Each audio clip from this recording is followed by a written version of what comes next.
ಕಲ್ಲೂರ್ಕ ಕಡಿಮಠ ಯಾಕಂದ್ರೆ ಕಲ್ಲೂರ್ಕ ಕಡಿಮಠ ಅನ್ನೋ ಕಾರಣ ಏನು? ಈ ಕಲ್ಲೂರು ಕಡಿಮಠ ಅಂದ್ರೆ ಕಲ್ಲೂರ್ಕೆ ನಮ್ಮ ಕಡಿಮಠ ಅಲ್ಲ, ಕಲ್ಲೂರು ದಾಟಿ ಇದು ಜೇವೂರು ತಾಲೂಕ ಗುಲ್ಬರ್ಗ ಜಿಲ್ಲಾ. ಕಲ್ಲೂರು ಬಿಟ್ಟು ಆ ಕಡೆ ಮುಂದೆ ಮಠ ಮುಗಿಸಿದ ಮಠ ಅವು.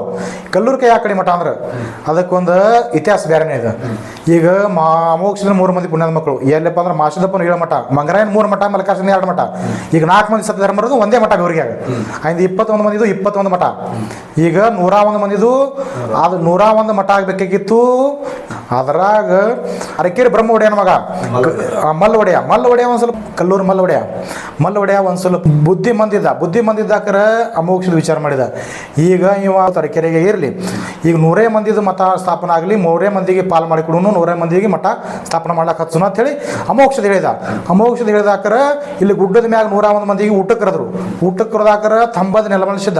ಏನಾಯ್ತು ತಾಂಬಾಕ್ ಹೋಗಿತ್ತಿಲ್ಲ ಅವಾಗ ಇಲ್ಲಿ ಗುಡ್ಡದ ಮ್ಯಾಗ ಇದ್ದಾಕ್ರೆ, ಇಲ್ಲಿ ಬೇವ್ರಿಗೆ ಇದ್ದಾಕ್ರೆ ತಾಂಬಾದ ನೆಲಮಳಿಸಿದ್ದ.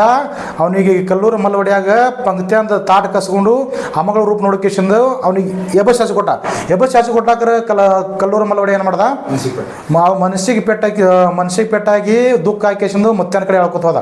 ಮುತ್ತನ ಕಡೆ ಮ್ಯಾಗ ಗುಡ್ಡದ ಮ್ಯಾಗ ಹೋದಾಕ್ರ ಮುತ್ತೇನ ಮಾಡ್ದ, ಇವನಿಗೆ ಯಾವಾಗ ಪಂಕ್ತಿ ಅಂತ ಎದ್ದು ಹಚ್ಚಿ ಕೊಟ್ಟ ಬಳಕ ಎಲ್ಲರಿಗಿಂತ ಶ್ರೇಷ್ಠ ಪದ ಇವನು ಗುಣ ಅಂತೇಳಿ ಅವ್ನು ಮುತ್ತನ ಮನದಲ್ಲಿ ಬಂದಾಕ್ರ ಮುತ್ತೇನ ಮಾಡ್ದ. ಅವನಿಗೆ ಎತ್ತು ತೊಡಿ ಮಾತು ಕೇಶಂದು ಅವನಿಗೆ ಅವ್ನು ನ್ಯಾಲ್ಗಿ ಮ್ಯಾಗ ಬೆತ್ತಲಿ ಬರೆದು ಬಿಟ್ಟ. ಬರೆದ ಕೇಶಂದು ಏನು ಹೇಳ್ದ, ನೀ ಜೇವೂರು ತಾಲೂಕ ಗುಲ್ಬರ್ಗ ಜಿಲ್ಲಾ ಕಲ್ಲೂರು ಕಡಿಮಠ ಮಾಡು. ಈಗ 101 ಮಂದಿದೆ 100 ಮಠ ಮಾಡ್ಬೇಕಂತಿದ್ನಿ. ಯಾವಾಗ ನಿನಗೆ ಅಸಹ್ಯ ಮಾಡಿ ಕಳಿಸಿರ ಅಂದ್ಬಳಕ ಈ ನಿಂದೆ 101 ಮಂದಿ ಒಳಗೆ ಕಡಿಮಠ ಆಗಲಿ ಅಂತ ಹೇಳಿ ಅಮೋಕ್ಷದ ಆಶ್ರಮ ಮಾಡ್ದ. ಈಗ 100 ಮಂದಿಗೆ ಮಠ ಮಾಡಿದ್ನಿ, ನಿಂದ ಒಂದೇ ಉಳಿದಿತ್ತು ಬಾಕಿ ಉಳ್ದಾಕರ ನಿಂದು ಮಠ ಸ್ಥಾಪನೆ ಆಗಲಿ, ನಿಂದೇ ಈ 101 ಮಂದಿ ಒಳಗೆ ಕಡಿಮಠ ಆಗಲಿ ಅಂತ ಹೇಳಿ ಅಮೋಕ್ಷದ ಆಶ್ರಮ ಮಾಡ್ಕೇಶಂದು ಹಿರಿಪಾದಮಿ ದಿವಸ ನೀ ಏನು ನಿನ್ನ ಬಾಯಿ ಬಂದಾಗ ಏನು ಆಗ್ತಿಲ್ಲ ಅದು ಶುದ್ಧಿ ಕಲಿಯುವುದಾಗೆಲ್ಲ ಶುದ್ಧಿ ಆಗ್ತದೆ ಅಂತೇಳಿ ನೀನು ಅಲ್ಲಿ ಮ್ಯಾಗ ನಾ ಇರ್ತೀನಿ ಅಂತೇಳಿ ಅಮೋಕ್ಷದ ಆಶ್ರಮ ಮಾಡ್ಕೇಶಂದು ಮಲ್ಲ ಹೊಡೆಯಾಗ ಮೋಕ್ಷದ 101 ಮಂದಿ ಒಳಗೆ ನೀನು ಎಲ್ಲರಿಗಿಂತ ಶ್ರೇಷ್ಠ ಪದವಿ ಕೊಡ್ತೀನಿ. ಎಲ್ಲ ಮಠ ಮಂದಿಯವರು ನಿನ್ನ ಮಠದ ತಕ್ಕ ಓಡಾಡ್ಕೊಡ್ತಾರೆ. ವರ್ಷಿಗೆ ಬಾದ್ಮಿ ಅಮಾಸಿಗೆ ವರ್ಷಿಗೆ ನಿನ್ನ ಹತ್ರ ಬರಬೇಕು, ಎಲ್ಲರೂ ಕಡಿಮಠ ಅನ್ಬೇಕು. ನಿನ್ನ ಹತ್ರ ಎಲ್ಲರೂ ನಿನಗೆ ಯಾರು ಅಮ್ಮ ರೂಪ ಮಾಡಿ ಕೇಸ್ ಹಚ್ಕೊಟ್ಟಲ್ಲ, ಆಸೆ ಮಾಡಿ ಹಚ್ಕೊಟ್ರಲ್ಲ ಗುಡ್ಡದಿಂದ ಎಲ್ಲರೂ ಅಲ್ಲಿಗೆ ನಿನ್ನ ತಕ ಬರಬೇಕಂತೇಳಿ ಅಮೋಕ್ಷದ ಆಶೀರ್ವಾದ ಮಾಡ್ದ. ಅವಾಗಿನ ಹಿಡಿದು ಇವಾಗಿನ ತಕ ಎಲ್ಲ ಮಠ ಮಂದಿಯವ್ರು ಕಲ್ಲೂರು ಮಠಕ್ಕೆ ಬಾದ್ಮಿ ಅಮಾಸಿಗೆ ನೋಡಿ ಕೇಳಕ್ಕೆ ಹೇಳ್ತಾರೆ.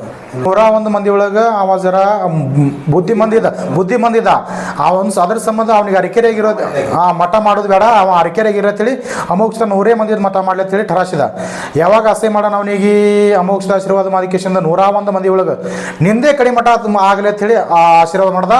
ಅದೇ ಅಮೋಕ್ಷದ ಹೇಳೋದು 101 ಮಂದಿ ಒಳಗೆ ಕಡಿಮಠ ಒಂದು ಹಂಗೆ ಹಿಂಗೆ ಏನು ಹೇಳ್ತಾರೆ ಅದೇನು ವಿಷಯ ಇಲ್ಲ. ಇದೇ ಸಿಂಪಲ್ ಆಗಿದ್ದು ಭಾಳ. ಈ ಸಿದ್ಧಾಟಿ ಒಳಗೆ ಪಲ್ಲಕ್ಕಿ ಮುಂದೆ ಸಿಂಹದ ಮುಖ ಹೆಂಗೆ ಬರ್ತಾರೆ? ಸಿದ್ಧಾಟಿಗೆ ಒಳಗೆ ಶಿವನ ಮುಖ ಅಂದ್ರೆ ಅಮೋಘದ ಕೈಲಾಸದೊಳಗೆ ಹೇಳುವುದಾಗ ಭಕ್ತಿ ಮಾಡಿ ಭೂಲೋಕಕ್ಕೆ ಬರೋ ಹೊತ್ನಾಗ ಮುಂದೆ ನಂದಿ ಹಿಂದೆ ತಂದಿನ ಮಾಡ್ಕೊಂಡು ಮರ್ತಕ್ಕೆ ಬರೋ ಹೊತ್ನಾಗ ಪಾರ್ವತ ದೇವಿ ಆಟ ಬಂದ ಕೇಸಿಂದ ಗುರುವಿಗೆ ಒಯ್ಲತ್ತಿ, ಗುರುವಿನ ನಂದಿಗೆ ಒಯ್ಲತ್ತಿ, ನಂದಿ ಹ್ಯಾಂಗೆ ಕೂನ ಅಂತ ಕೇಳಿದಾಕ್ರ ಅವಾಗ ಅಮೋಕ್ಷ ಹೇಳ್ತಾನೆ, ಭೂಲೋಕದಾಗ ಹೋದಾಕರ ನನ್ನ ಭಕ್ತರಿಗೆ ಯಾವಾಗ ಸಂಕಟ ಬರ್ತದ, ಏನು ಪ್ರಾಬ್ಲಮ್ ಇದು ಸಂಕಟ ಬರ್ತದ, ಆವಾಗ ನಿನ್ನ ಕರಿತೀನಿ ತಾಯಿ, ನೀ ಕೊರವಿ ರೂಪ ಧಾರಣ ಮಾಡಿ ಕೇಸಿಂದ ಭೂಲೋಕಕ್ಕೆ ಬಾ. ಮತ್ತು ಮುಂದೆ ಬಾತ್ ಹೇಳಿದಾಗ ಪಾರ್ವತ ದೇವಿ ಹೂ ಅಂದಳು. ಮತ್ತು ನಂದು ವಾಣಿಗೆ ಏನು ಚಾರ್ಜ್ ಕೊಡ್ತೀವಿ ಅಂತ ಹೇಳಿ ಅಮೋಕ್ಷದಿಗೆ ಪಾರ್ವತ ದೇವಿ ಕೇಳಿದ್ರು. ಅವಾಗ ಅಮೋಕ್ಷ ಹೇಳ್ತಾನೆ, ನಿನ್ನ ಸಿಂಹದ ಮುಖ ನನ್ನ ಪಲ್ಲಕ್ಕಿ ಮುಂದೆ ದಂಡಿಗೆ ಸಿಂಹದ ಖೂನ್ ಇರಲಿ ತಾಯಿ, ನಿನ್ನ ವಾಣಿಗೆ ನನ್ನ ಪಲ್ಲಕ್ಕಿ ಮುಂದೆ ಸದಾ ನಿನ್ನ ಕಾವಲು ನನ್ನ ಪಲ್ಲಕ್ಕಿ ಇರಲಿ, ಯಾರು ದೃಷ್ಟಿ ಆಗ್ಬೇಡ ಅಂತ ಹೇಳಿ ನಿನ್ನ ಸಿಂಹದ ಮುಖ ನನ್ನ ಪಲ್ಲಕ್ಕಿ ಮುಂದೆ ಯಾವತ್ತು ಕಲಿಯುವುದಾಗ 1001 ಮಂದಿ ಸಿದ್ಧರ ಒಳಗೆ ಎಲ್ಲ ಪ್ರತಿಯೊಂದು ಪಲ್ಲಕ್ಕಿಗೆ ನಿನ್ನ ಸಿಂಹದ ಮುಖ ಇರಲಿ ಅಂತೇಳಿ ಅಮೋಕ್ಷದ ಹೇಳ್ದ. ಅವಾಗ ಹಿಡ್ಕೊಂಡು ಇಲ್ಲಿ ತನಕ ಎಲ್ಲ ಪಲ್ಲಕ್ಕಿಗೆ ಸಿಂಹದ ಮುಖ ಅದ. ಈಗ ಯಾರೇ ಹೇಳ್ತಾರೆ ಹುಲಿ ಗುಡ್ಡಕ್ಕೆ ಹೋದ, ಅಲ್ಲಿ ಹೋದ, ಇಲ್ಲಿ ಹೋದ, ಇದೇನು ಕೆಟ್ಟಕ್ಕದೆ ಅದ.